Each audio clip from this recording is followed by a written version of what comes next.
شو نمط الصورة؟ نادي. طيب رح نلعبها بالمقلوب. معك سؤال من أول 4 أسئلة فيك تجاوبيه غلط. اوكي. تمام. هل النادي يلي بالصورة هو نادي أوروبي؟ ايه. طيب هل النادي يلي بالصورة هو نادي بالدوريات الثلاثة الكبرى؟ ايه. طيب تمام، لحد هون أتوقع إجاباتك صحيحة لازم.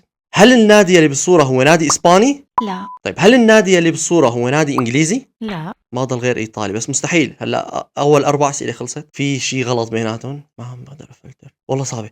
هلا إذا أنت جاوبتي غلط على الدوريات الأوروبية وبعدين قلتي لي صح على الدوريات الثلاثة الكبرى، لا معناتها أنت مجاوبة أول سؤال صح، أنا هذا متأكد منه. السؤال الثاني احتمال أنت تكوني مجاوبة غلط، فاحتمال يكون أصلا مو من الثلاثة الكبرى، واحتمال تكون أنت مجاوبتيه صح ويكون واحد الغلط هو يا إنجليزي يا إسباني. احتمالات كتيرة. صح شو طيب. خياراتك الأربعة؟ صعبة. طيب راح أقول لك شو الأنتي اللي أنا عم فكر فيها.